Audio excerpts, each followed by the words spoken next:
Hi there, my name is Steve Graham. I'm a commercial partner at McVeagh Fleming in Albany. With me is Dom Bish from Bolster Risk Management, some insurance and financial advisors.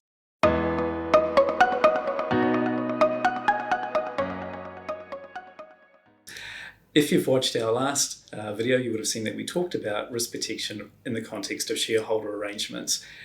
We haven't focused too much on operational insurance policies, which you should have. And if you don't, please pause this video and go and talk to your equivalent to Dom straight away. If you do, Dom is going to have a discussion with you and explain how key person insurance works. Sure. So look, I guess I'll look at it from the point of view of business continuity. And business continuity is quite an umbrella term. So you might have commercial insurance for your car, your vehicle, your plants, that type of thing, maybe even public indemnity, public liability. It's not really the focus of today's meeting though. We're talking about, as Steve said, key person cover. And that's designed for you to identify in your business who are the people in your business that if they weren't around, your revenue would be severely impacted or your operations would be severely impacted. For example, you might have a salesperson who is generating perhaps 50% of your revenue. If they were hit by a bus tomorrow, what happens? What happens not just to your revenue, but flow that on through to what happens to your net profit. Your fixed costs are still going to be the same, right? So your net profit is actually going to reduce radically. So we use key person insurance as a way to mitigate that risk. So from an insurance point of view, the insurance company will start paying a monthly amount to your business, not to the person, to your business. And the idea is that you can use those funds to potentially get a locum, to get someone else in to contract into the business while the key person is actually recovering. The whole point is to keep your business moving, keeping the business ticking over. So it's definitely business continuity. Now, I guess the key thing with that is, would you have that type of thing in a legal agreement? For myself, I normally wouldn't put it in an agreement in any absolute sense. It may well depend, and Dom would be interested in your thoughts on this, on where a particular business or company is in its life cycle. I know that if you did watch the previous video, I kind of stated that I don't like agreements to agree or annual reviews as being a way of resolving shareholder disputes. But operational policies like key person insurance, I think they're well suited to having a discussion every now and then. If Dom and I were in our business, our hypothetical business, and we were just starting out, from my perspective, I don't think I'll worry a bit too much about it, because I think if one of us was to have a bad accident, get hit by the bus, if I ran Dom over in my boat, we would probably accept that our little business venture has come to an end, and that was the end of it. And perhaps conversely, if our business had grown to something very, really large, such that we had a strong management structure, we had good systems, processes in place, it might not be quite so important. Because even though apparently, it's that old cliche, no one is irreplaceable, but there's that whole medium patch where I think it could be extremely important. And in those cases, I would be kind of suggesting that it is something which the shareholders do review on an annual basis and decide whether it's necessary or not. Dom, I do have one question for you. We talked about using the proceeds for a locum. Is there any normal restriction on what the proceeds of a key person insurance policy can be used for? No, look, essentially the insurance proceeds are paid to the business for the business to then use as they see fit. However, in the application process, what the insurance companies are looking for is how much revenue is that person generating as a proportion of the overall company.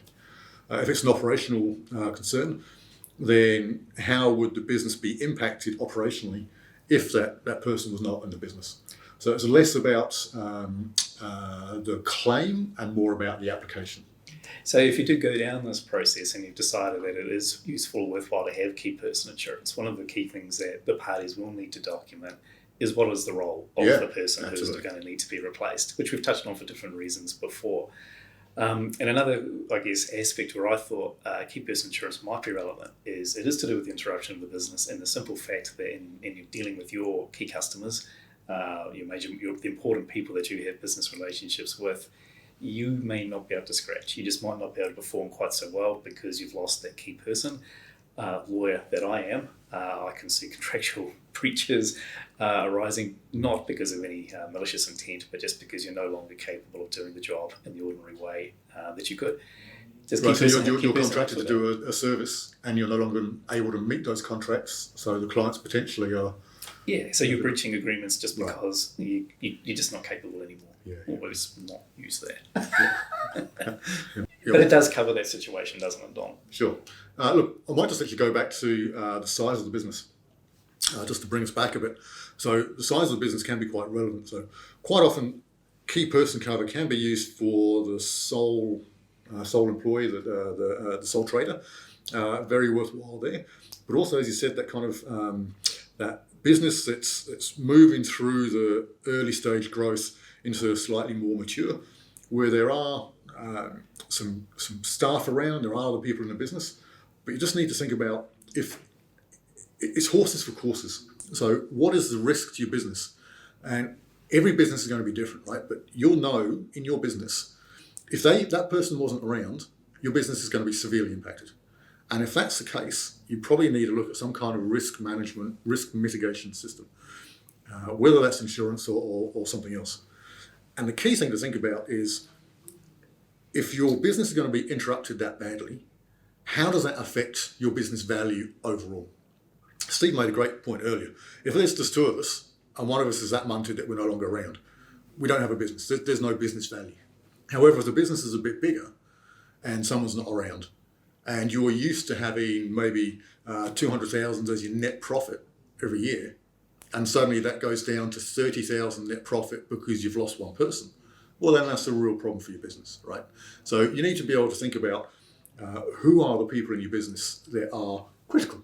It is a critical thing, critical function to your business. If they're not around, how does that impact the value of your business?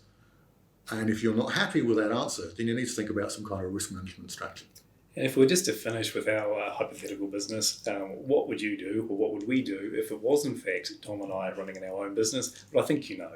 You take key person insurance out on Dom and you just not worry about it. You're on the boat. Yeah, I'm on the boat. Yeah. Nice work. Okay.